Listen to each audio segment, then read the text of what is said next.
Jam berapa kita mulai kuliah nih, Bapak Ibu?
Recording in progress.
kan tapi waktu sidang Jumat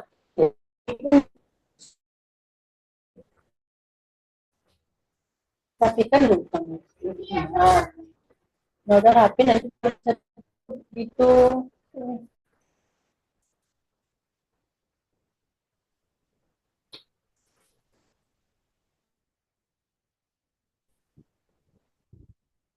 Udah masuk dosennya belum ya Bapak Ibu ya?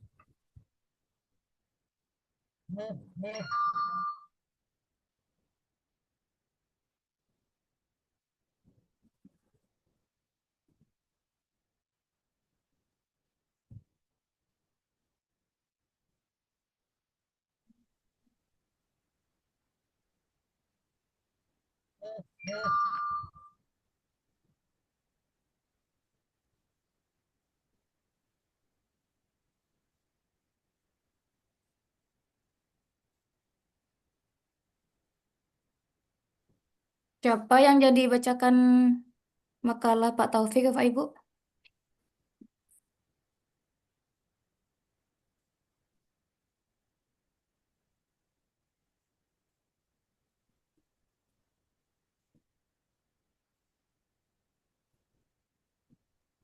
Kenapa Bu Pit? Siapa yang jadi bacakannya, Bu Siva, Kak Siva, yang di grup itu? Pemakalahnya nggak ada kan? Oh, emang Makalahnya ada. bagaimana itu? Ya, siapa? Mungkin udah ada yang ini komunikasi dengan beliau. Di-download aja dulu, nak. Ibu masuk, Bu Pit. Bu Asna belum beliau buka lagi pesanannya. Oh, Ah, kita coba telepon ya Kak Siva. siap PJ.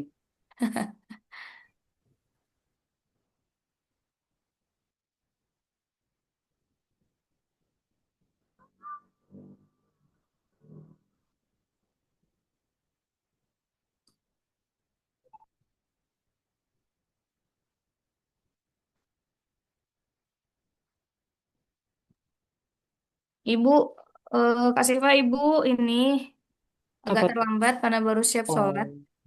Oh, oh kirain. Dibolehkan tampil makalah. Oh gitu, ya udah, yuklah. Nah, siapa nih? Ya udah saya bantu share ya.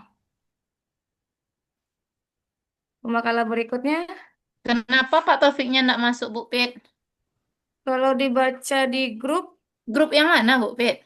di grup kita Kak, Kapan? Saya ada terlihat ya.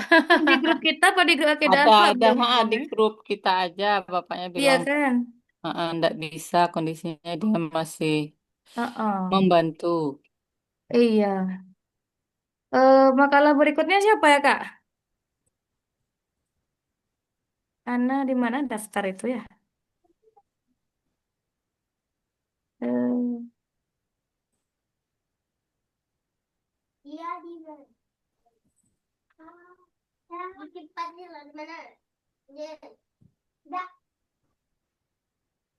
oh, Pak Alimun ya. Pak Alimun bisa, Pak Alimun. Pak Alimun dan Bu Nur Hidayah. Lagi sakit, Bu Fit. Iya, kita tanya Pak Alimunnya dulu. Oh Apa gitu. Pak Alimun bersedia menjadi moderator? Kondisinya kurang apa di sini, Bu? Nah, kita lagi di rumah sakit. Moderator Kami dia bantu ya Pak ya. kalau Iya, Bu. moderator. Mana jadi bantu, Bu. Oke. Kasih. Jadi Baik, yang nah, tampil biar makalah biar Anda ada jadi kak orangnya yang moderator. tampil makalah? Tidak ada Ustadz Jamal. Oh nggak ada. Pak Oh, Taufik Hidayat. makalah berikutnya juga nggak ada ya? Makalah berikutnya Pak ini, Pak Alim sama Bu Nur Hidayah. Terus Kak Rita. Karita Kalau ya. Ustadz Taufik Hidayat itu kan katanya makalahnya udah siap. Tolong Ya, aja presentasikan sama kalau kemarin kan Sa Jamal nggak datang kan, jadi ditolong presentasikan. Nah, Ah sekarang iya. tolong ke Sa Jamal mempresentasikan yang ada itu lagi. Ah nah, iya iya siap. iya. Iya, iya, iya. Oke, kita mulai ya. Ana mulai lagi sebagai moderator. Ya, mana Siap-siap, makalahnya? Bu. Yang ini. Ana kita buka dulu. Karena wajahnya nggak terlihat. Ah, mana dia? Kita mulai ya Pak Ibu. Ya, ya, Kak. Silakan Bu Fit. Oke, Kak. Bismillahirrahmanirrahim. Assalamualaikum warahmatullahi wabarakatuh. Assalamualaikum. Waalaikumsalam warahmatullahi wabarakatuh. Alhamdulillahirabbil alamin, arrahmanirrahim, maliki yaumiddin. Allahumma shalli ala Muhammad wa ala ali Muhammad. Bapak Ibu yang Allah rahmati, di hari apa nih? Sabtu sore ini, alhamdulillah kembali kita insyaallah melanjutkan perkuliahan kita dalam mata kuliah pengembangan pembelajaran akidah akhlak yang insya Allah akan sebentar lagi akan bersamai oleh dosen kita yaitu Bu Hasnah. Beliau izin terlambat karena baru sholat. Nah, begitu. Jadi beliau sudah mengizinkan kita untuk memulai penampilan makalah terlebih dahulu. Sebelum kita mulai kepada pemaparan makalah pada hari ini yang insya Allah akan dipaparkan oleh Pak Jamal, hendaknya kita mintakanlah pembacaan ayat suci Al-Quran sedikit. Nah, kita mintakan kepada Pak Taufik. Ustadz, kepada Ustadz. Nah, yo yang Ustadz langsung Ustadz Jamal. Oh ya, ya. Kasih langsung siraman rohani Ustadz. Silakan Ustadz. أعوذ بالله من الشيطان الرجيم بسم الله الرحمن الرحيم إن الله لا يستحيي أن يضرب مثلا ما بعوضة فما فوقها فأما الذين آمنوا فيعلمون أنه الحق من ربهم وأما الذين كفروا فيقولون ماذا أراد الله بهذا مثلا يضل به كثيرا ويهدي به كثيرا وما يضل به إلا الفاسقين صدق الله العظيم. Sadaqallahul azim. Allahumma arhamna bil Quran. Baik Bapak Ibu, kita lanjutkan kepada pemaparan makalah yang insya Allah akan disampaikan oleh tuanku Jamal, Masya Allah. Silahkan Ustaz Jamal. Baik, bismillahirrahmanirrahim. Yang sama-sama kita hormati Ibu kita, Ibu Hasnah. Yang saya hormati juga Bapak Ibu kaum muslimin wal muslimat yang berbahagia pada sore hari ini. Berikut makalah yang ingin saya sampaikan adalah makalahnya Ustadz Taufik Hidayat yang berjudul, mana nih judulnya nih? Nih. Model pembelajaran akidah akhlak. Ya, model pembelajaran akidah akhlak. Nah, bisa nggak di zoom ya? Oh ya. Kok gerak-gerak sendiri ini ya? Nah, pembelajaran akidah akhlak memiliki peran penting dalam membentuk keyakinan dan karakter peserta didik agar selaras dengan nilai-nilai Islam. Namun, tantangan moral dan sosial di era modern menuntut penggunaan model pembelajaran yang lebih efektif, interaktif, dan menyentuh aspek kognitif, afektif, serta psikomotor. Makalah ini membahas 3 model pembelajaran, yaitu ceramah reflektif, studi kasus, dan diskusi kritis, serta relevansinya dalam pembelajaran akidah akhlak.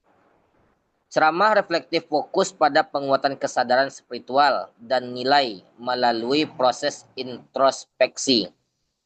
Studi kasus menghubungkan nilai-nilai Islam dengan realitas kehidupan, sehingga peserta didik mampu menganalisis masalah moral secara sistematis. Sementara itu, diskusi kritis mendorong siswa berpikir logis, berargumen secara sehat, dan memahami nilai akhlak dengan pendekatan dialogis.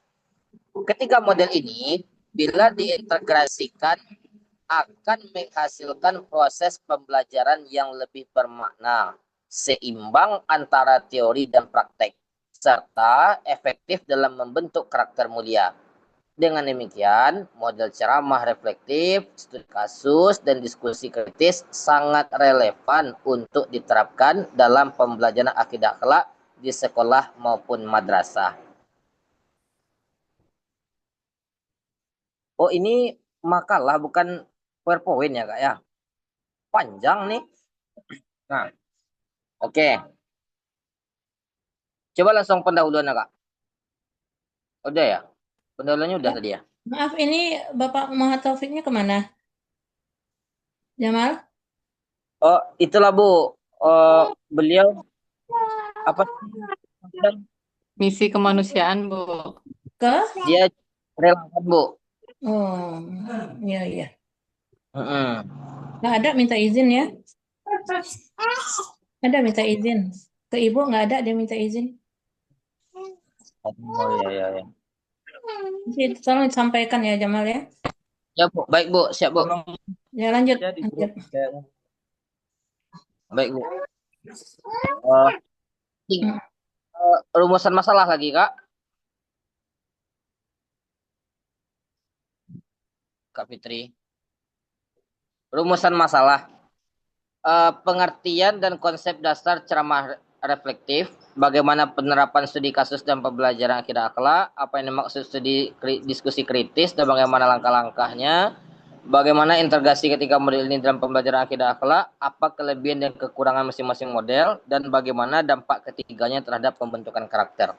Nah,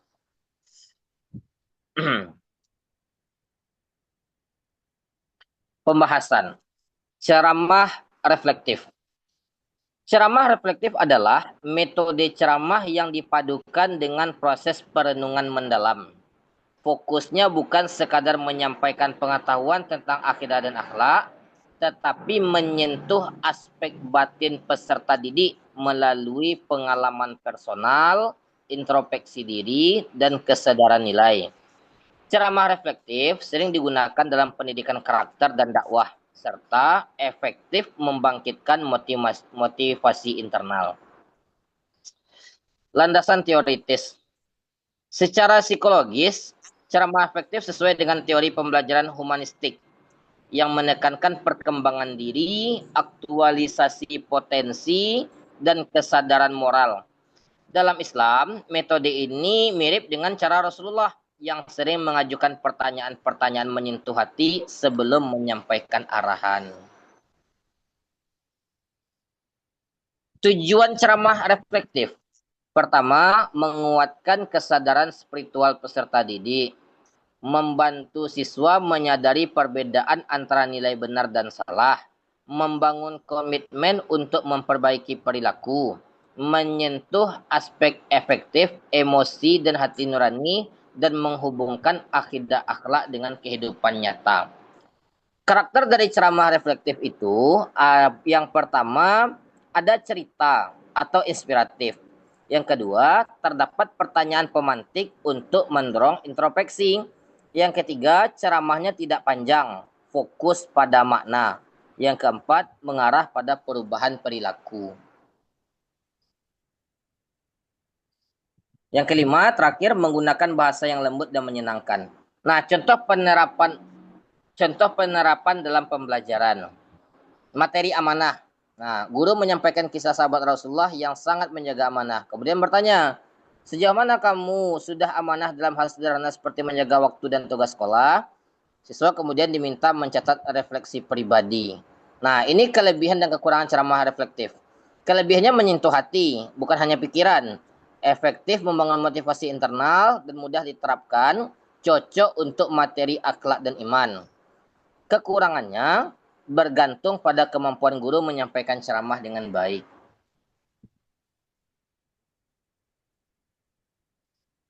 Mana nih? Ya, selanjutnya tidak selalu menghasilkan perubahan perilaku tanpa praktek dan siswa bisa jadi pasif bila tidak diikuti aktivitas lanjutan. Nah, ini studi kasus. Studi kasus ya. Studi kasus ini adalah metode pembelajaran yang menggunakan peristiwa nyata atau simulasi untuk analisis oleh siswa dari sudut pandang akidah dan akhlak. Kasus dapat berupa situasi sehari-hari, masalah sosial, fenomena media, atau cerita pendek. Landasan teoritis. Recording in Oh, progress. maaf, bentar.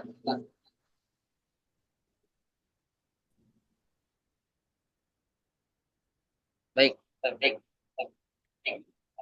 ya, Bu.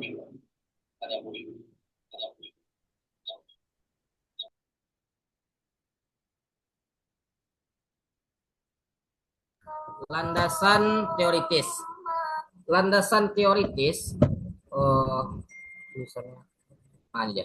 Landasan teoritis, metode ini sejalan dengan teori konstruktivisme yang menyatakan bahwa siswa membangun pemahaman mereka melalui pengalaman dan analisis. Dalam Islam, metode ini mirip dengan cara Rasulullah yang sering memberikan contoh realitas untuk dipelajari, misalnya kasus pencuri, pezina, pengemis, dan lain-lain. Tujuan dari studi kasus yang pertama itu mengembangkan berpikir analitis, menanamkan keterampilan menilai moral dan etika, membantu siswa identifikasi penyebab perilaku salah, melatih penerapan prinsip akhlak dalam kehidupan nyata, dan membiasakan siswa membuat solusi islami. Nah, langkah-langkah dari studi kasus. Yang pertama itu pemilihan kasus. Yang kedua, penyajian kasus. Yang ketiga, identifikasi masalah. Yang keempat, analisis penyebabnya.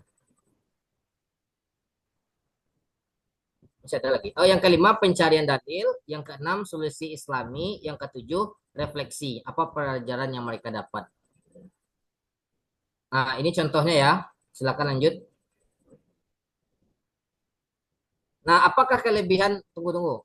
Nah, apakah kelebihan dari studi kasus? Yang pertama, melatih analisis dan berpikir kritis.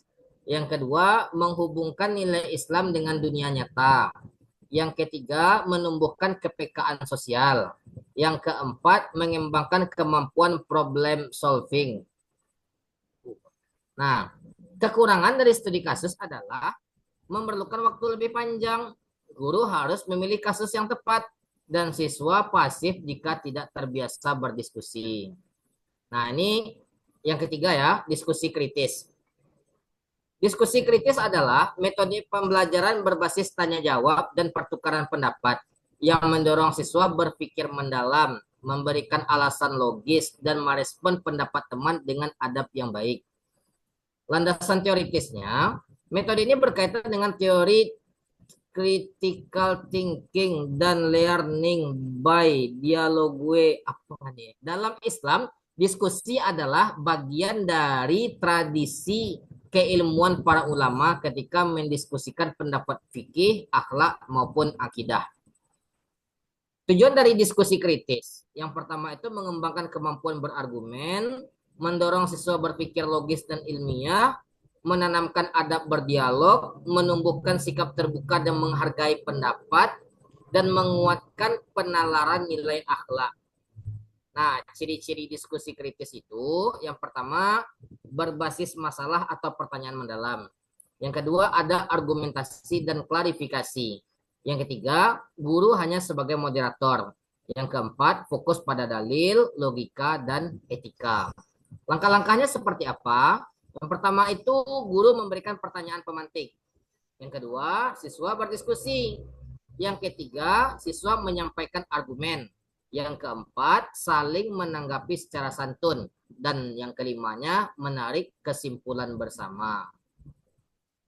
Nah, ini contohnya di bawah ya. Contohnya ini, mana yang lebih penting? Ilmu atau akhlak? Berikan argumen yang seimbang. Apakah seseorang disebut beriman bila akhlaknya buruk? Bagaimana Islam mengatur etika bermedia sosial? Itu contoh-contoh pertanyaan diskusi tuh. Nah, apakah kelebihan dan kekurangannya? Kelebihannya adalah membangun kemampuan berpikir tingkat tinggi, melakukan konsep, dan menumbuhkan keberanian mengemukakan pendapat. Kalau kekurangannya, berpotensi didominasi siswa tertentu. Tentu siswa yang berani-berani aja yang tampil. Yang kedua, perlu pengelolaan waktu yang baik. Dan yang ketiga, harus memerlukan pembiasaan.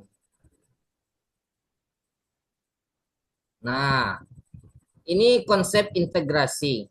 Nah, konsep integrasi, ketiga model ini dapat digabungkan karena saling melengkapi. Yang pertama itu ceramah reflektif, itu menyentuh hati. Studi kasus mengasah pemahaman nyata. Diskusi kritis memperkuat penalaran moral. Nah, contoh alur pembelajaran integrasi, misalnya temanya tentang jujur dan amanah. Nah, nah, nah, jujur dan amanah. Nah, pertama pembukaan, ceramah reflektif. Guru menyampaikan kisah tentang kejujuran Rasulullah dan mengajak siswa merenung. Kegiatan intinya, studi kasus siswa menganalisis tentang mencontek dan kehilangan barang. Diskusi kritisnya, siswa menjawab pertanyaan, apakah ketidakjujuran kecil dapat berkembang menjadi kebiasaan buruk? Mengapa? Dan penutupnya adalah siswa menulis komitmen akhlak untuk seminggu ke depan. Kelebihan integrasi.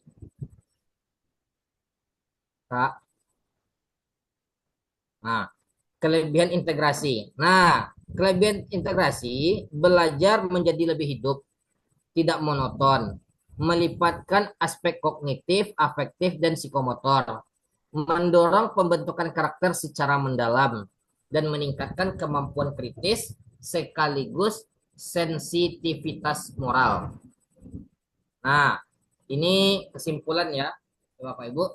Ceramah reflektif, studi kasus, dan diskusi kritis adalah tiga model pembelajaran yang relevan. Mana nih? Yang relevan dan efektif untuk pembelajaran akidah akhlak di era modern. Ceramah reflektif membangkitkan kesadaran batin dan motivasi perubahan. Studi kasus membantu siswa menghubungkan nilai Islam dengan realitas kehidupan. Diskusi kritis mengajarkan kita cara berpikir logis, dialogis, dan beradab. Pengintegrasian ketiganya menghasilkan pembelajaran yang seimbang antara pengetahuan, kesadaran moral, dan kemampuan berpikir. Nah, mode pembelajaran ini tidak hanya meningkatkan pemahaman, tetapi juga membentuk karakter dan menginternalisasi nilai-nilai Islam secara mendalam. Karena itu, penerapan ketiga model ini sangat direkomendasikan dalam proses pembelajaran di sekolah maupun di madrasah. Baik, sekian Bapak Ibu pemaparan makalah dari Anda. Baik, terima kasih kepada Pak Jamal yang sudah membantu memaparkan isi makalah ini. Untuk selanjutnya, izin Bu, kita lanjutkan dengan diskusi seperti biasa, Bu. Ya, iya ya. Seperti Oke. yang kemarin kan Jamal nggak datang. Ah, bagaimana? Ah, ya, gantian ya, Bu ya. Iya, iya. Baik, Ya, Bu. Baik, kita lanjutkan ya Pak Ibu semuanya. Sebelum kepada sesi diskusi, dipersilakan kepada Bapak Ibu yang ingin memberikan kritik dan saran yang konstruktif demi kesempurnaan makalah dari pemakalah kita ini, dari teman kita ini. Dipersilakan ya Pak Ibu.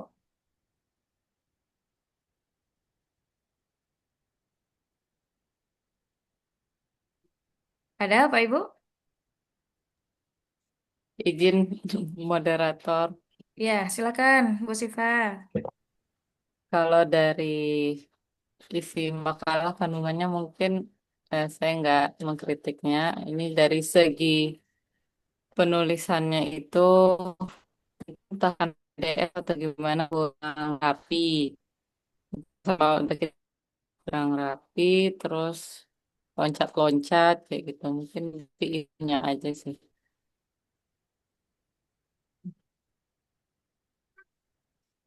Kembali kepada Baik, baik. Terima kasih Bu Sifa.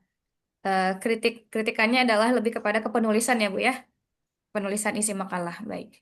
Ada lagi ya Pak Ibu yang ingin memberikan kritik dan saran?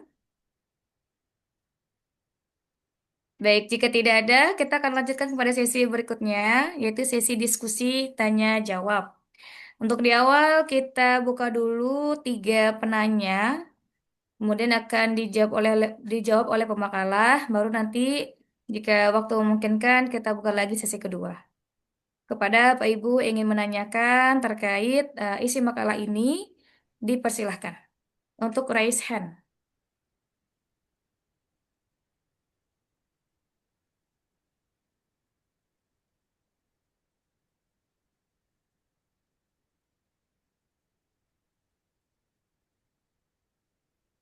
Silakan Pak Ibu.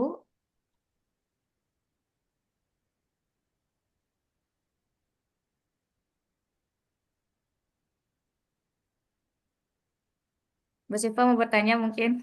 Ya, mic-nya itu kan apa? Silakan. Ya, boleh, Bu. Boleh, silakan Bu Siva. Terima Pemakalan kasih. harap ini Sampai. dicatat. Mungkin nanti kalau plus yang lain-lain juga membantu.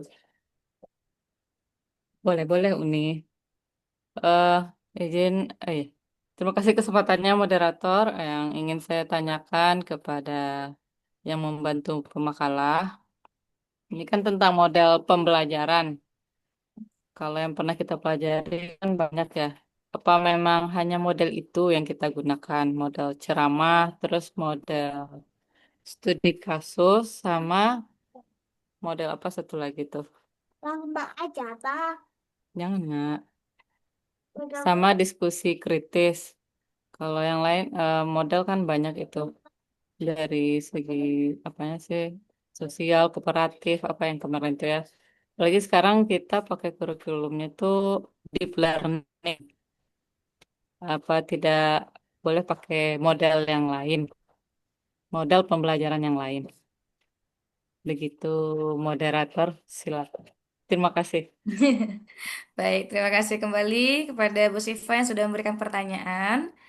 Pertanyaannya adalah, apakah hanya 3 model metode eh, metode pengajaran ini saja yang akan kita gunakan gitu? Karena dari makalah hanya 3 yang disebutkan begitu. Baik, kita lanjutkan kepada pertanyaan kedua. Oke, kepada Pak Alimun Fajri, disilakan Pak.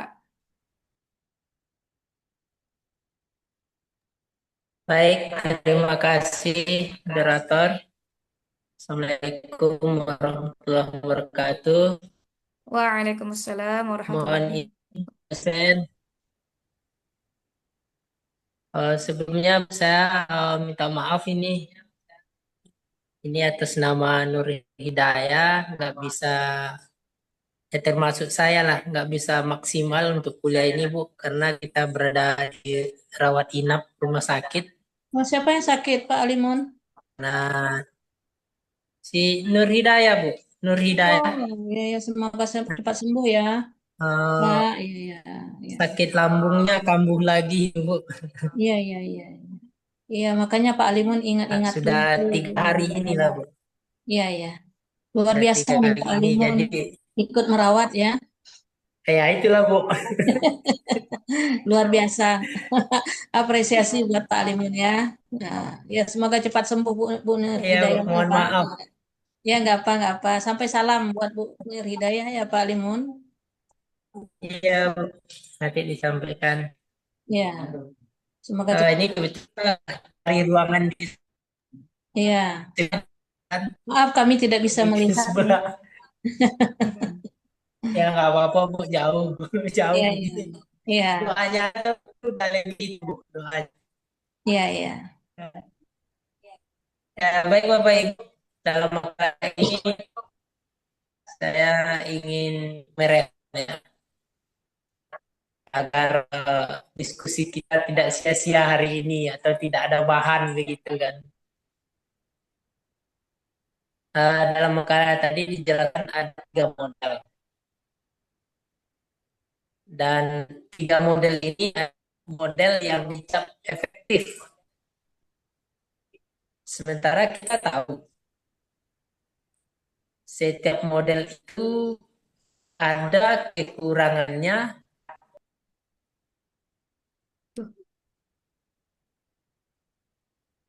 Sepertinya terlempar. Ya, Iya, itu kekurangan. Iya ya, kayaknya terlempar. Udah. Lempar, Bu. Kalau ada yang lain bertanya silakan itu. Oke, Pak Muhammad Taufik sudah angkat tangan, silakan Pak. Maaf, Baik, terlempar.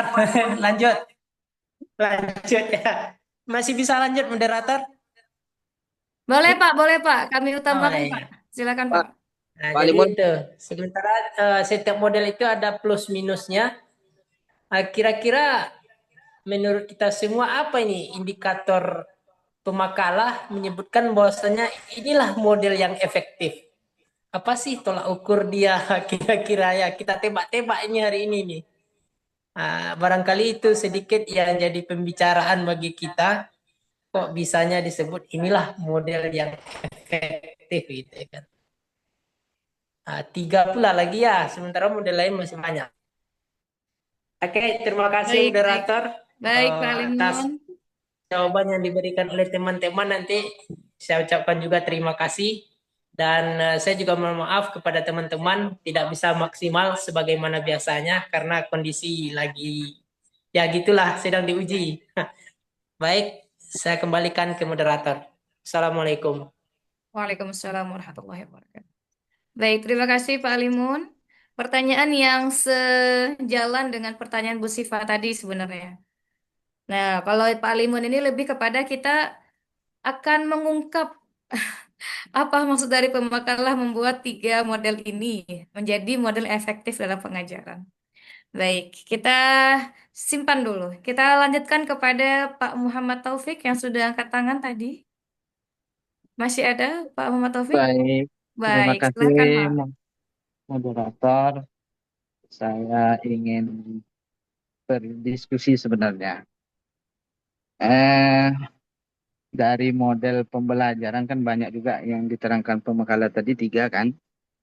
Yang kita tahu selama ini, yang beberapa tuh model mana yang bisa itu yang lebih efektif untuk bisa menyadarkan anak dan membuat menyadarkan anak pertama terhadap pentingnya akhlak, baik itu akhlak dari segi adabnya, contoh makan dan lain sebagainya, sholat.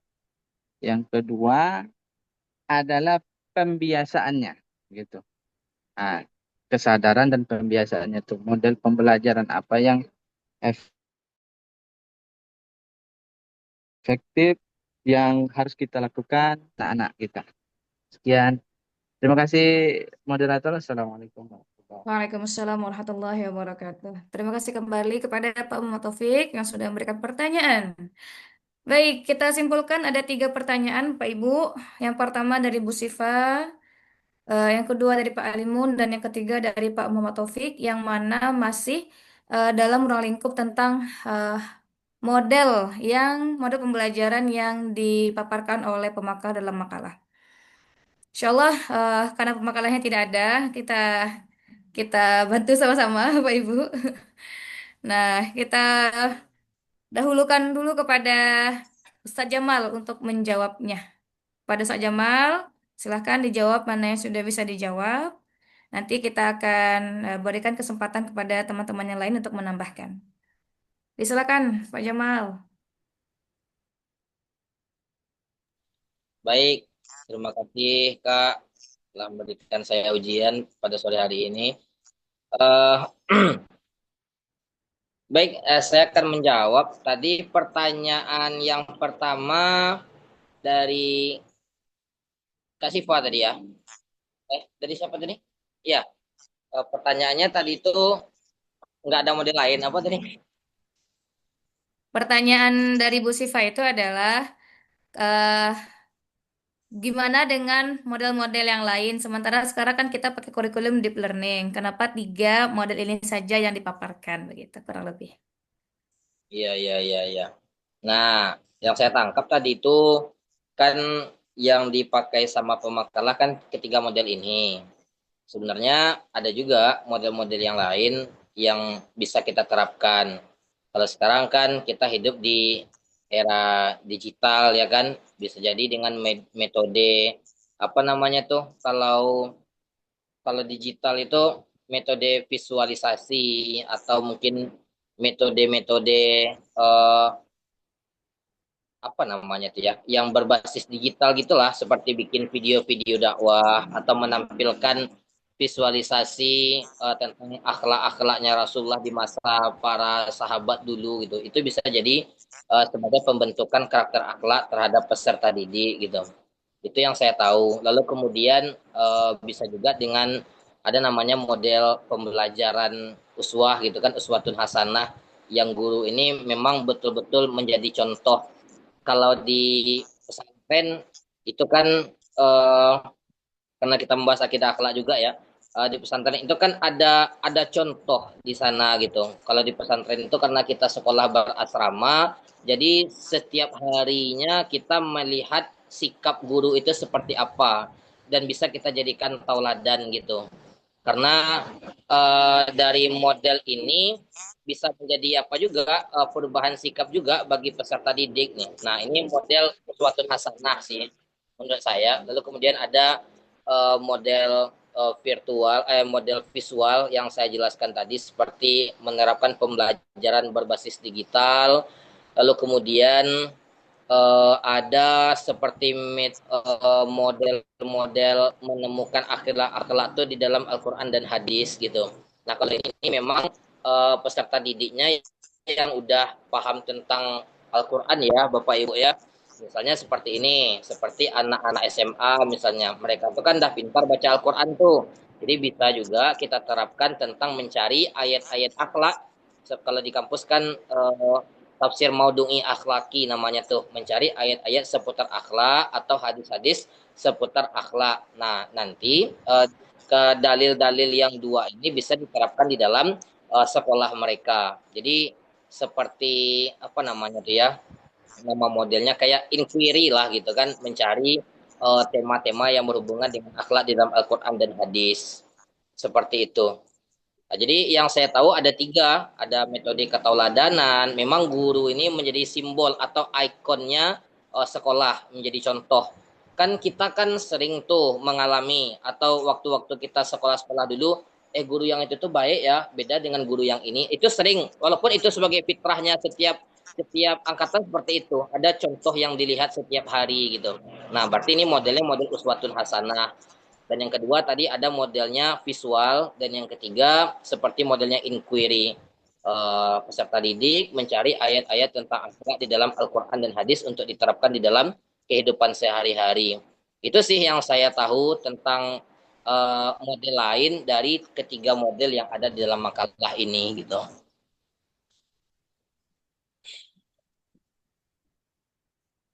Sudah Pak Jamal? Udah, Oh, baik. udah lah. Oke. Baik, Alhamdulillah sudah terjawab dari pertanyaannya pertama dari Bu Sifa. Ternyata ada model lain yang bisa kita gunakan dalam pembelajaran akidah akhlak ini dari pemaparan makalah. Untuk selanjutnya, sebelum kita kembalikan kepada penanya, kita persilakan kepada Pak Ibu semua yang ingin menambahkan jawaban. Kita persilakan kepada Bu Rita Siska. Silakan Bu Rita. Iya, terima kasih moderator, terdengar suaranya Bapak Ibu.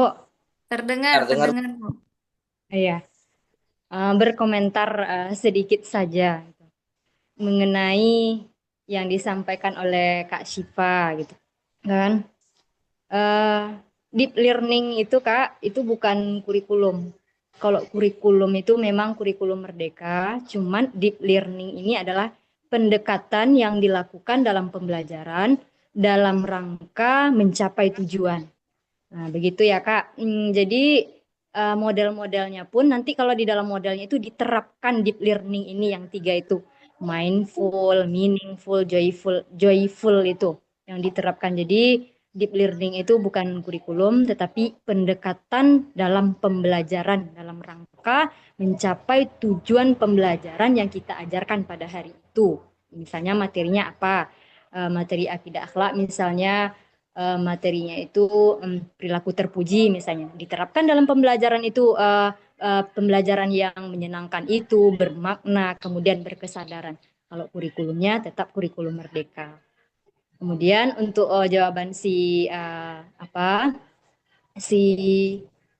Jamal mengenai metode model visual. Kalau dalam komponen pendidikan itu kan ada beberapa itu Jamal, ada media gitu kan, ada metode, lalu satu lagi ada strategi pembelajaran.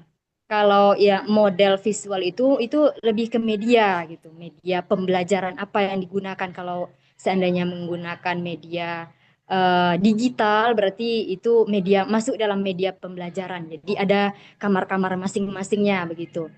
Nah, itu mungkin jawaban dari kakak sedikit apa mungkin nanti ibu dosen yang lebih paham soal itu, kakak juga kurang paham tapi itu yang kakak tahu gitu. Mohon maaf sebelumnya ya Jamal sama Kak Syifa. Bukan maksud Ya, apa kan enggak, cuma itu yang kakak tahu gitu. Nah, mungkin ada tanggapan dari Pak Alimun atau dari yang lainnya. Terima kasih Ibu moderator. Kembali lagi ke moderator.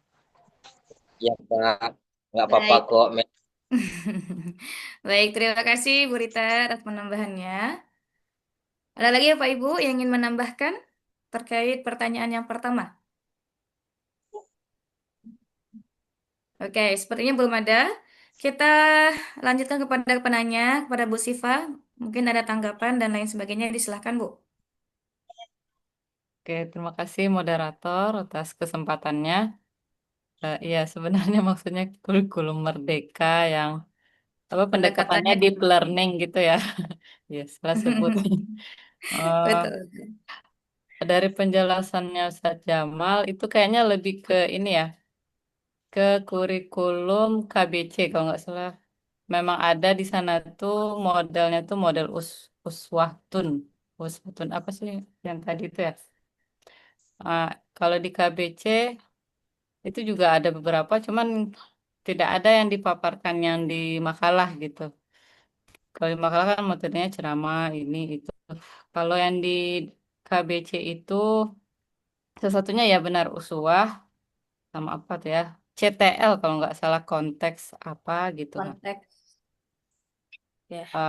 Terus sama apa ya? Humanistik kalau nggak salah. Lebih apa empatinya dilihatkan apa gitu karena kan eh, akidah akhlak condongnya kan di bagian madrasah ya.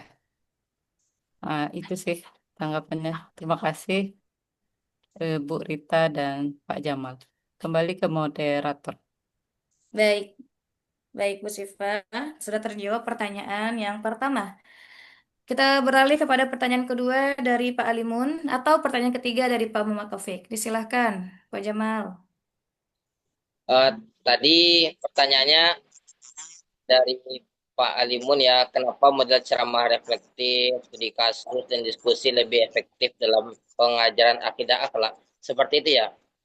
Kan banyak tuh yang model-model lain. Nah, yang pertama yang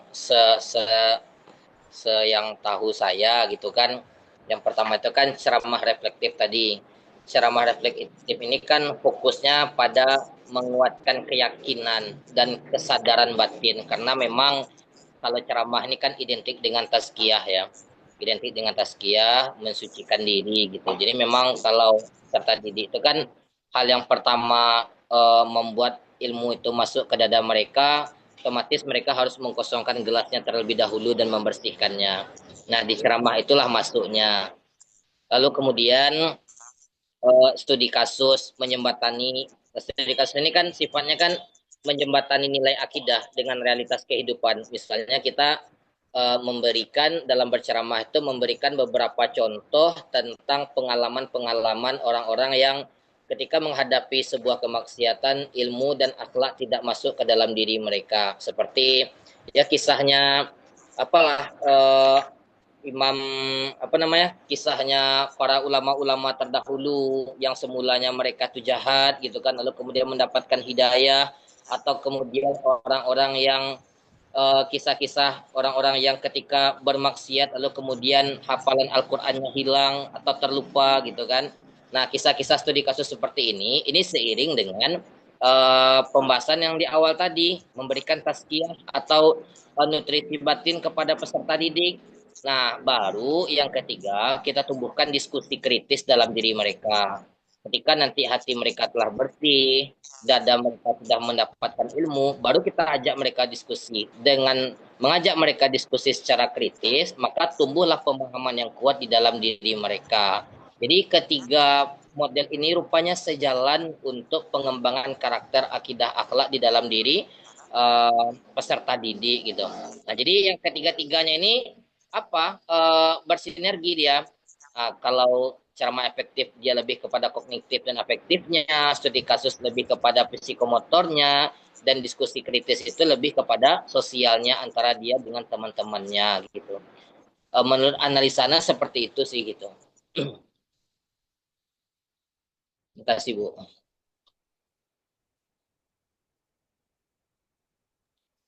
Baik, terima kasih Pak Jamal atas penjelasannya.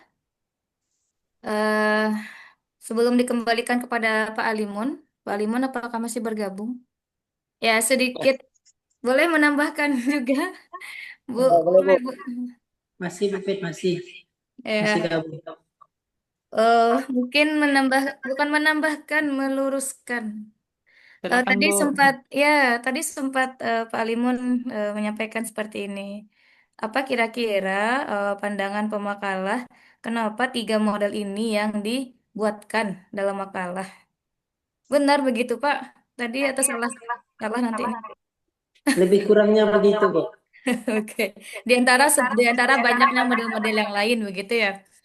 Kalau yang dari simpelnya adalah karena ini yang ada dalam RPS, Pak Alim. Karena ini adalah instruksional dalam RPS kita. Kalau kita berkiblat ke RPS, ya memang 3 inilah yang diminta oleh RPS untuk kita bedah pada saat ini. Mungkin karena kita semester 2 kan ada pengembangan akidah lagi nih. Kalau di mana ditengok waktu itu ya? Oh, yang di kalender akademik kalau nggak salah waktu itu. Kita masih ada lagi mata kuliah ini di semester berikutnya. Mungkin akan ada model-model lain yang akan dibahas. Begitu simpelnya. Baik. Baik. Kalau saya seperti itu Ya, jawab. Ustaz Jamal kan semangat tadi menjawabnya, Masya Allah.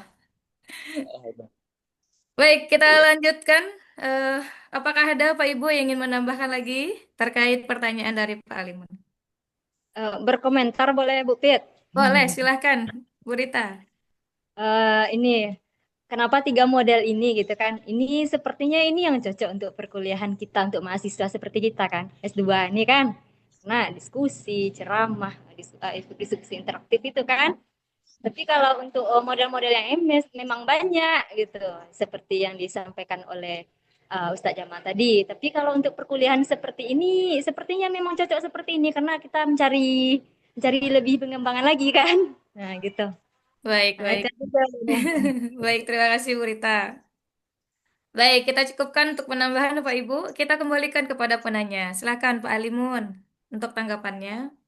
Oke, Bapak Ibu, terima kasih atas buah pemikirannya. Ya, kalau mau kita perdebatkan secara jauh pun nggak mungkin ya, karena pemakalannya nggak ada itu.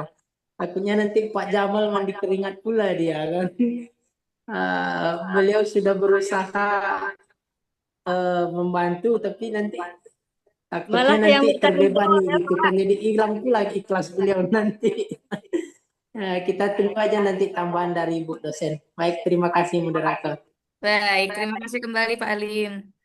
Kita lanjutkan kepada penanya ketiga dari Pak Muhammad Taufik. Manakah model di antara ini yang signifikan terhadap dampak perubahan sikap ya atau akhlak anak ya, kurang lebih seperti itu.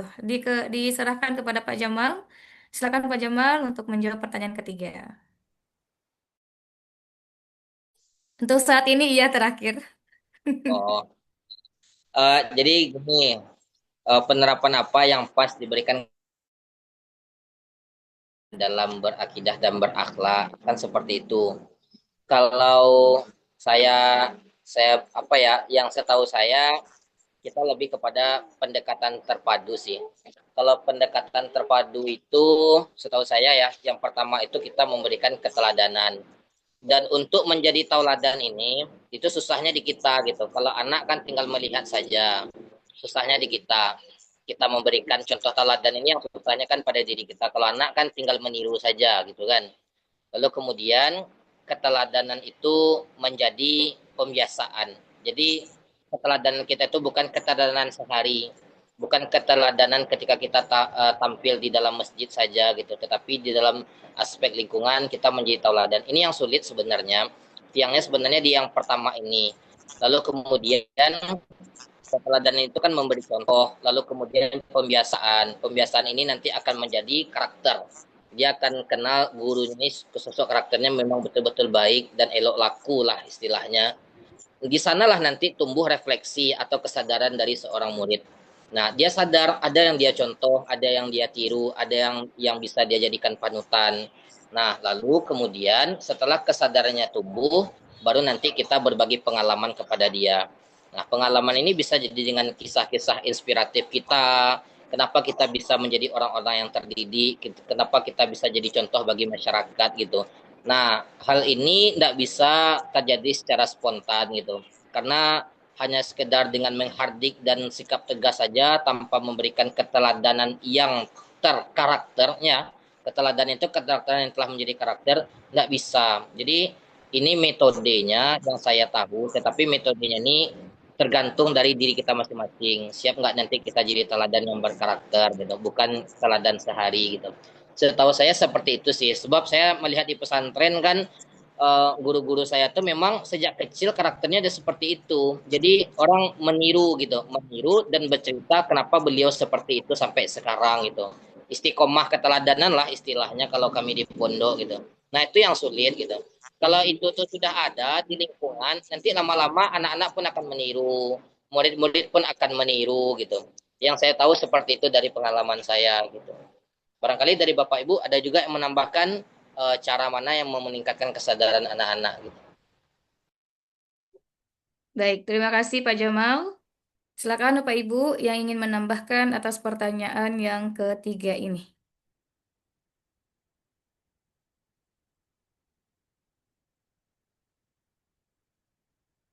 Bu Rashidah mungkin, Pak Desra. Nah, ini yang di absen satu nanti nih. Bu Deti. Pertanyaannya apa tadi, Bu? Pertanyaannya tuh dari model yang ada ini, mana yang bisa meningkatkan kesadaran anak, kesadaran berakhlak, kurang lebih seperti itu tadi yang anak tangkap. Gitu. Ada Bu Rashidah, Bu Faiza. Silakan Pak Ibu. Maaf mungkin sedikit ya nambahkan itu. Oke, Ya. silakan Bu. Baik, Bismillah. Saya sebenarnya sudah setuju dengan Ustaz Jamal tadi. Itu pertama itu keteladanan itu. Nah, jadi kalau untuk anak-anak itu yang paling istimewa atau paling dekat dengan pemahaman anak itu memang keteladanan dan pembiasaan gitu. Nah, misalnya orang tua yang sudah bagus pendidikannya itu akan berpengaruh kepada anak-anak kita. Terus lingkungannya juga kan itu akan berpengaruh kepada teladan anak-anak kita. Contoh misalnya di tetangga kita sering tidak baik gitu, akan berpengaruh sangat kepada anak-anak kita. Jadi saya sangat setuju dengan Ustaz Jamal tadi, keteladanan itu adalah yang menjadi mudah memahami anak-anak kita tentang pendidikan ini kan. Ya itu mungkin sedikit apalagi dengan akhlak ya, pembiasaan di rumah itu yang paling istimewa di rumah gitu. Nah, pembiasaan, keteladanan itu aja mungkin sedikit. Oke, baik Bu. Terima kasih. Terima kasih Bu. Baik. Baik Ibu. Baik, silakan Bapak Ibu yang lain yang ingin menambahkan.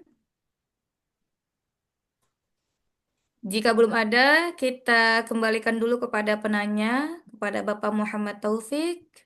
Bagaimana Pak untuk tanggapannya dari jawaban dan tambahan dari teman-teman? Terima kasih Ustaz Jamal, terima kasih. Alhamdulillah. Tapi saya ingin juga nanti bertanya ke ibu dosen. Ini ke ibu aja ya. Biarlah Ustaz Jamal sedih mukanya. Iya boleh. Ini Bu, ini yang kita bahas selama ini adalah model pembelajaran di dalam kelas. Ya. Ada enggak? Kita jarang membahas model pembelajaran di luar kelas. Kalau uswatun hasanah itu kan memang di luar kelas, ada juga di dalam kelas. Yang di luar kelas ini ada enggak Bu sepengalaman Ibu, sepengetahuan Ibu tentang model pembelajaran di luar kelas? Mohon maaf nih Bu, enggak bisa Ya. nampak muka nih Kenapa karena ini Pak ngajar Muhammad anak-anak. Taufik? Hah? Abu Kenapa kok nggak dilihatin mukanya nih? lagi ngajar Oh anak-anak. iya iya. Oke oke oke. Ya Ya. Bu, Ya. Assalamualaikum warahmatullahi. Assalamualaikum warahmatullahi wabarakatuh. Baik, terima kasih Pak Muhammad Taufik. Alhamdulillah sudah terjawab 3 pertanyaan plus 1 pertanyaan yang sudah dilontarkan oleh beliau kepada Ibu Dosen Ya. kita. Untuk selanjutnya kita akhiri sesi diskusi ini, Bu. Kita lanjut kepada pemaparan dari Ibu ya, Bu. Ya. Oke, baik. Kita lanjutkan kepada Ibu Asna, kepada Ibu Ya. kita berikan kesempatan waktu dan tempat. Silakan, Bu. Ya. Assalamualaikum warahmatullahi wabarakatuh. Waalaikumsalam warahmatullahi wabarakatuh. Terima kasih kita ucapkan kepada moderator yang sudah memimpin diskusi kita pada sore hari ini, kemudian pada pemakalah pengganti ya. Nah, ini apa namanya, hukum karma ya? Enggak ya. Oke, baik Bapak, Ibu-Ibu semuanya, alhamdulillah ya. Bu Nur Hidayah ya, kita doakan semoga beliau cepat sembuh. Sabar ya Pak Alimun, Ya Bu, merawat Bu Nur Hidayah. amin ya Allah. Kami cuman hanya bisa mendoakan dari jauh. Ya. Baik. Ya Bu, terima kasih. Ya. Jadi tadi kita sudah sama-sama mendengarkan pertanyaan demi pertanyaan dan ada juga kritikan ya. Nah, Ibu juga mengkritik juga nih makalahnya, karena nanti makalah ini kan mau di submit di jurnal nanti ya, tolong diperbaiki makalah. Demikian juga dengan Jamal, diperbanyak ya pembahasannya nanti makalah yang kemarin ya Jamal dilengkapi. Kemudian yang makalah yang sekarang ini siapa? Makalah siapa? Pak Taufik Hidayat, Bu. Ya Pak Taufik Hidayat, tolong nanti disampaikan ke beliau bahwasanya tolong ini seolah-olah seperti copy paste kan begitu ya. Nah, jadi nanti kita akan masukkan nanti ke jurnal. Ya, jadi betul-betul diperbaiki, kemudian disesuaikan bagaimana cara penulisannya, pakai body note. Nah, itu yang harus diingat ya. Jadi jurnal ini ada juga di lokal apa namanya online juga bingung dia kan. Luring ya. Ini bagaimana ini cara pembuatan jurnal katanya. Nah, cara pembuatan jurnal cukup kita lihat di template-nya, disesuaikan saja nanti. Toh bapak-bapak, ibu-ibu kan sudah pernah membuat karya ilmiah. Jadi kita nanti dilihat, kita baca nanti banyak Google Scholar, kemudian juga kita bisa menanya ke apa namanya AI, ChatGPT, kan bisa saja kita belajar dari sana, gitu ya. Baik, kita bahas lagi tentang apakah model, ini pertanyaan dari Siva ya, apakah model itu yang digunakan dalam pembelajaran akidah akhlak? Sebetulnya model itu berbeda dengan metode ya. Model itu ada model yang diciptakan oleh ahli, kemudian di dalam model itu ada metode yang dipakai. Nah, itu sebetulnya. Kemudian ini adalah yang kita bahas itu adalah metode. Nah, perlu kita ketahui metode ceramah ini adalah metode yang paling tua. Kita tidak bisa pungkiri metode ceramah ini. Banyak orang yang apa namanya, yang menganggap remeh, apa ini metode ceramah saja yang dipakai, kan begitu ya. Metode ceramah itu adalah metode yang paling tua. Kita tidak bisa menafikan metode ceramah ini. Kemudian baru adik-adiknya adalah nanti di metode keteladanan, demonstrasi, semuanya kita pakai metode ceramah. Karena ada yang sinis dengan metode ceramah ini. Apa ini? Sekarang metode ceramah ini sudah tidak dipakai lagi ini. Sudah kuno ini, kan begitu ya. Sudah apa namanya? Sudah tidak update lagi. Bagaimana caranya kita mau menyampaikan pembelajaran kalau tidak dengan metode ceramah? Nah, metode ceramah ini nanti divariasikan dengan metode-metode yang lain, dengan adik-adiknya, kan begitu. Betul ya, Bu Rita Siska? Betul ya, Rita? Ya. Jadi itu tadi. Jadi kita tidak bisa menafikan ceramah ini. Ya. Jadi tentu di dalam pembelajaran akidah akhlak, di situ ada ceramah reflektif. Reflektif itu kita disuruh merenung, ya, disuruh ceramah itu ada nilai-nilai ada nilai-nilai disuruh orang untuk bermuhasabah, kan begitu. Ya, jangan hanya metode ceramah yang diapakan orang sekarang itu, yang dikritik orang sekarang itu adalah metode ceramah itu adalah metode yang hanya monoton, kemudian hanya menyampaikan pengetahuan saja, menyampaikan saja tanpa ada niat untuk apa yang disampaikan itu difahami, diresapi oleh peserta didik. Oleh sebab itu, makanya metode ceramah itu reflektif, itu artinya ada nilai-nilai muhasabahnya di sana. Ya kan, disuruh ketika kita metode ceramah yang kita gunakan itu seperti inilah para bapak-bapak, ibu-ibu kan sudah menjadi pendakwah nih, kemudian seperti Ari Ginanjar misalnya kan, seorang yang motivator kan begitu. Bagaimana cara dia memberikan motivasi kan melalui metode ceramah. Kemudian dia yang seperti Ari Ginanjar itu menyuruh para pendengarnya itu atau para peserta didiknya itu bermuhasabah, kan begitu. Ada nilai-nilai muhasabahnya di situ, ada nilai-nilai perenungan di situ, kan begitu. Itu artinya, ya. Jadi semua yang kita pakai ini, metode-metode apapun selalu ada metode ceramahnya, kan begitu. Nah, itu makanya memang dikatakan metode ceramah. Makanya metode ceramah ditambah lagi dengan reflektif tadi. Reflektif tadi yaitu diajak peserta didik kita itu merenung, ya. Jadi seperti mungkin seperti Jamal sering berdakwah, kemudian bagaimana supaya dakwahnya itu didengar, kemudian difahami, setelah itu para pendengar itu bermuhasabah, menyadari, kan begitu, merenung dia, oh yang selama ini salah yang saya lakukan ini, kan begitu. Oh ternyata ini salah saya ini. Jadi itu tadi. Jadi makanya ditambah dengan reflektif tadi. Selanjutnya silakan kita variasikan dengan metode-metode yang lainnya, kan begitu. Selalu pengantarnya itu adalah metode ceramah. Kemudian kenapa harus ada studi kasus, kan begitu ya, studi kasus. Sekarang ini banyak sekali masalah-masalah. Tidak mungkin masalah itu satu persatu kita pelajari. Disuruhlah mereka untuk mencari sendiri. Ya, mencari sendiri. Contohnya begini, apa yang viral misalnya? Oh, tentang studi kasus tentang bullying misalnya kan. Bagaimana kita hubungkan dengan akidah akhlak itu? Ada nggak? Bisa nggak kita hubungkan antara bullying dengan akidah akhlak? Tentu bisa. Misalnya bullying itu apa artinya? Mengejek. Ini awal daripada menertawakan. Nah, inilah yang terjadi akhirnya membesar. Kadang-kadang kan guru membiarkan saja anak-anak didiknya itu ketika ada menertawakan gendut, hitam, kan ada begitu, ada yang body shaming kan, gendut, hitam, akhirnya dikasihlah nama itu. Karena guru juga ikut-ikutan juga memanggil peserta didik itu dengan kata-kata gendut, kata-kata hitam dan lain sebagainya. Akhirnya terjadilah pembulian. Itu berawal dari kata mengejek tadi. Nah, seharusnya ya guru langsung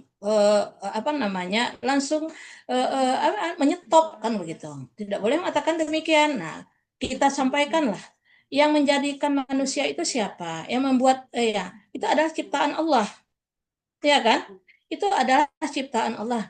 Jadi kita tidak bisa pungkiri, kalau kita menghina orang berarti kita menghina ciptaan Allah. Yang kena di situ adalah keimanan kita. Berarti kita tidak setuju dengan ciptaan Allah itu, kan begitu? Iya kan? Nah, kemudian bagaimana dengan akhlak? Kena nggak dengan kena akhlaknya? Karena apa? Karena kena dengan tidak sopannya. Berbicara yang tidak sopan, akhlaknya yang tidak baik dan sebagainya. Itu. Jadi banyak kasus-kasus yang lain yang bisa mereka ungkapkan, mereka pelajari, ya silahkan. Kita suruh mereka mencari kasus dengan sendirinya, kita mengajarkan kepada mereka. Nah, di situ terletaknya nilai-nilai uswatun hasanah tadi. Kalau kasus begini, mereka tidak akan mau melaksanakan begitu. Yang kena itu adalah ini. Ingat pembulian, apalagi kalau misalnya kita ceritakan kisah bully yang ada di luar negeri ya. Nah, yang jadi pembuli, jadi begini, di luar negeri ini ada di Amerika tepatnya ya, anak ini kan dibully ini. Kemudian setelah dia tamat, dia tidak mau balas dendam dengan tangannya sendiri. Kemudian dicarinya lah siapa korban bully berikutnya di sekolah itu. Kemudian dicarinya, dikumpulkannya, kemudian apa katanya? Ya, kalian harus balas dendam dengan orang yang membuli kalian. Silahkan, dikasih senjata loh. Anak yang kena bully itu dikasih senjata, kemudian ditembaklah semua yang ada di sekolah itu. Itu akibatnya. Jadi kita carilah, suruh mereka apa kira-kira yang lain lagi. Misalnya dalam media sosial dan lain sebagainya, jangan pernah percaya kita dengan pertemanan dan lain sebagainya. Itu kan yang terjadi, yang viral itu.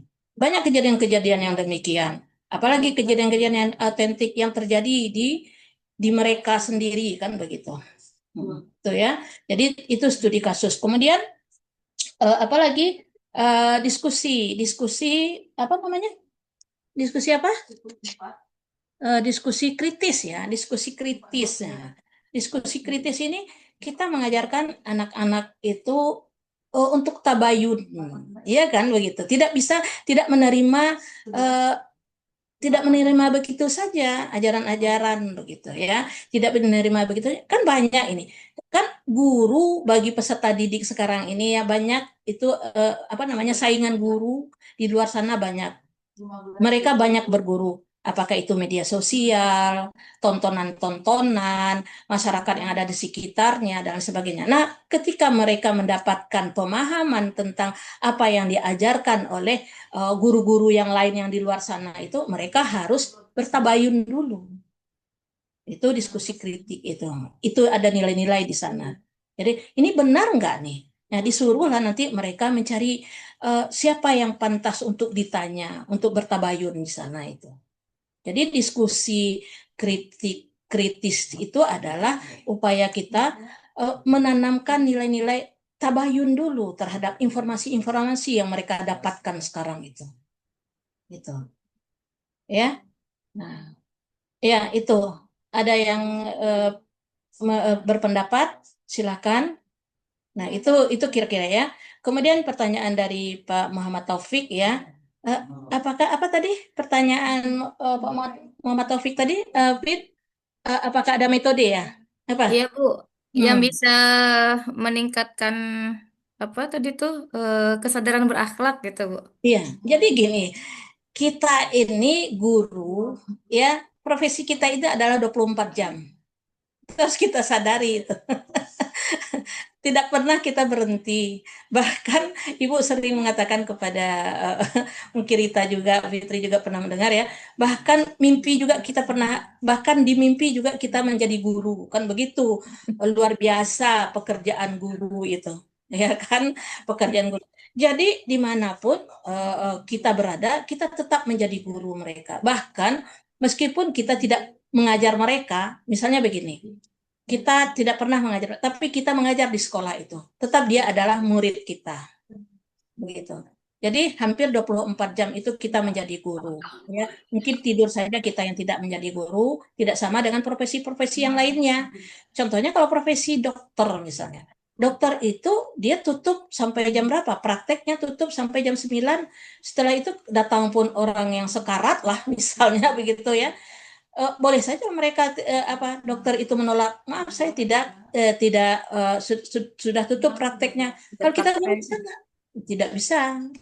Jadi tetap peserta didik, murid-murid itu selalu diawasi oleh guru. Selalu diawasi guru melalui apa? Melalui tugas-tugas atau PR-PR yang diberikan kepada peserta didik. Itu ya upayanya. Kemudian tentu saja guru itu menjadi contoh teladan bagi masyarakat.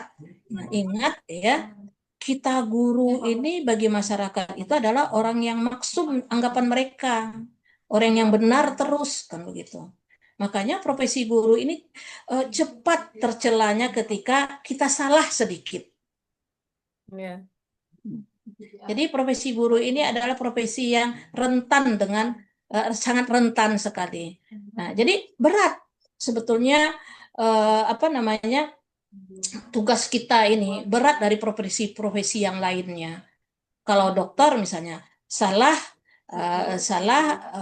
ya paling-paling juga misalnya salah apa namanya salah obat paling bertambah penyakitnya atau misalnya meninggal misalnya kan begitu ya. Tapi kalau bagi guru kesalahan dalam memberikan pembelajaran itu kesalahan itu dibawa sampai sampai mereka nanti kesalahan-kesalahan itu akan mengalir terus dosanya kepada kita. Kemudian salah kita kemudian memberikan pemahaman-pemahaman itu, nah, misalnya gila mereka misalnya itu tidak akan bisa terpakai lagi, kan begitu.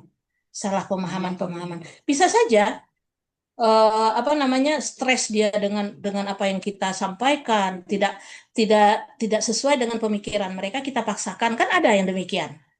Ada pembelajaran-pembelajaran yang demikian. Makanya dalam belajar itu adanya kurikulum. Kurikulum itu makanya apa namanya adanya kurikulum. Kurikulum itu semuanya diatur. Ya, mulai dari ini kelas 1 ini pembelajarannya apa ya yang pantas yang bagus. Misalnya kan tidak bisa langsung misalnya matematika lah misalnya kan matematika tidak langsung perkalian di kelas 1 itu. Ya. Cukup pengenalan huruf-huruf, tambah-tambah dan sebagainya sesuai dengan kemampuan mereka, kemudian sesuai dengan kemampuan pemikiran mereka. Oleh sebab itu di luar apa namanya guru tetap bertanggung jawab terhadap apapun yang terjadi selagi dia masih menjadi murid kita. Begitu ya Pak Muhammad Taufik. Jadi dimanapun kalaupun dia di luar sana begitu kan misalnya terjadi apa-apa ketika kita bertemu dengan dia misalnya begini mahasiswa lah misalnya kan mahasiswa ibu ketemu nih mahasiswa berdua-duaan di luar sana misalnya ibu wajib ini menegurnya ya, wajib menegurnya karena itu imbasnya nanti adalah efeknya nanti adalah kita pikirkan perguruan tinggi kita bukan hanya mereka saja yang terimbas tapi ada nama baik sekolah kita kemudian siapa gurunya juga demikian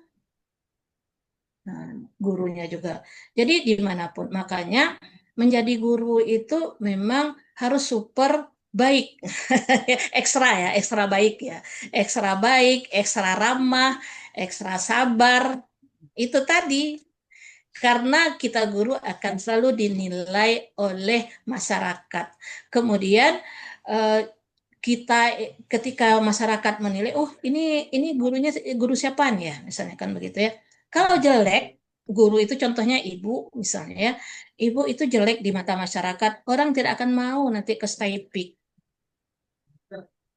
ya kan tetapi misalnya sebaliknya oh ibu ini apa ya oh bagus lah ya saya juga maulah masukin anak saya ke Staipik demikian pengaruhnya ya Pak Muhammad Taufik atau ada yang lainnya Pak Muhammad Taufik bagaimana kira-kira Ya Bu, terima kasih. ya itu jadi memang ya silakan Fit Bu boleh bertanya, Bu? ya ya Yang tadi Ibu sampaikan bahwasanya kita sebagai guru ini kan emang dilihat, nak Bu. iya Ibarat kita pakai baju putih, satu titik noda aja itu yang akan menjadi pengingat oleh orang lain kesalahan kita gitu, nak Bu. iya iya Dan kita sebagai guru kan tidak hanya di sekolah, apa itu bahasanya, tanggung jawab, apa itu, nak Bu ya, Bu? iya Mungkin tanggung jawab moral kita juga di masyarakat kan, Bu. iya Apalagi kita guru PAI, orang-orang masyarakat sekitar, tetangga-tetangga yang melihat kita sebagai guru PAI memiliki kecenderungan untuk lebih mungkin percaya sama kita atau lebih mendahulukan kita dan lain sebagainya. Nah, ini pertanyaannya menyangkut kepada ini, Bu. Bagaimana kami yang sedang berkuliah ini, Bu.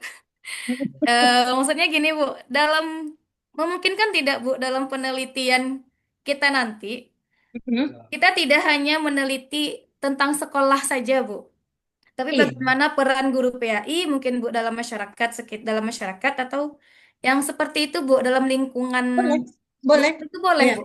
boleh lah, iya. Ya boleh lah. Masa tidak? Ya namanya kita guru PAI itu kan itu yang Ibu katakan, 24 jam begitu. Kita akan dipandang oleh orang-orang sana. Tanpa melihat latar belakang kita, tanpa melihat permasalahan kita. Kita dianggap adalah orang yang sempurna. Kadang orang yang maksum dari dosa, kan begitu. Betul. Ya, mereka tidak akan tahu permasalahan apa yang kita hadapi. Yang jelas bagi mereka itu guru PAI itu adalah ibarat malaikat yang tidak boleh berdosa, yang tidak boleh Masya Allah. itu kalau seandainya kena, ingat ya, guru agama itu rentan rentan kena apa namanya imbasnya kan begitu. Sedikit saja, apalagi kalau kita mengajar di lembaga manapun gitu, apalagi ini di STIPIK dan sebagainya kan begitu. Itu akan rentan sekali. Orang sekarang lagi mencari-cari kesalahan kan begitu. Oh, guru agama saja begini, kenapa kita tidak begini? Wah, ya betul betul. Iya, boleh kok, Pit. Jadi Berarti silakan boleh saja. tuh ya, Bu. Boleh, boleh. Asalkan memang pas begitu. Boleh. Bagaimana persepsi masyarakat tentang guru yang ada, atau Fitri misalnya mengajar di mana, di Askia misalnya kan, bagaimana persepsi atau bisa jadi tanggapan orang-orang di sekitar sana terhadap guru Askia. Karena ingat, lembaga pendidikan itu tidak boleh seperti Menara Gading. Artinya sulit dijangkau. Iya. Jangan ada terjadinya kesombongan terhadap lembaga pendidikan. Jangan sampai nanti ada lembaga pendidikan itu memilih-milih kan begitu. Makanya sekarang kan tidak ada lagi sistem tidak ada lagi sekolah unggul, RSPI dan sebagainya, karena sekarang adalah sistem zonasi. Jadi intinya lembaga pendidikan itu tidak boleh memilih-milih, tidak boleh mengadakan tes masuk peserta didik.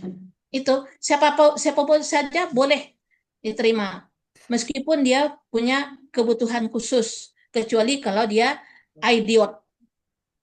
Toh sekarang kan sudah dicanangkan itu, sekolah di Indonesia harus berbasis inklusi. Inklusi ya, Bu. Jadi tidak boleh memilih-milih. Oke, Bu. Ya, Kasih, itu Bu. ya. Ya, baik. Mungkin itu saja dari Ibu ya. Nggak ada lagi. Alhamdulillah. Mudah-mudahan kita semua sehat-sehat ya, Bu Rasidah. Amin. Ya Pak Bu Nur Hidayah ya Pak Alimun ya, semoga Ya, cepat Bu. sembuh dan semuanya. Kemudian kita sampai bertemu minggu depan ya. Mungkin itu saja dari saya. Assalamualaikum warahmatullahi wabarakatuh. Waalaikumsalam warahmatullahi wabarakatuh. Terima kasih, Bu. Baik, terima kasih Bu Asna atas perkuliahan hari ini.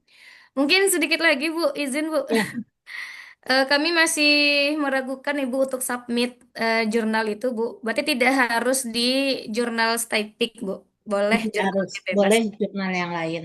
Oke. Kemudian yang harus diperhatikan itu adalah template-nya. Disesuaikan tentu kalau kita ingin mensubmit ke jurnal yang ke tempat yang lain, tentu harus ada sesuai dengan template-nya. Ingat ya, jurnal ini banyak manfaatnya bagi bapak-bapak dan ibu-ibu semuanya. Itu ya, misalnya apalagi bagi guru-guru untuk terus naik pangkat dan sebagainya. Kemudian kita juga mendapatkan ilmu dari jurnal-jurnal itu karena ketika kita membuat jurnal itu kita membaca jurnal-jurnal yang lainnya dan penelitian yang lainnya kan begitu. Tidak akan susah itu, insya Allah.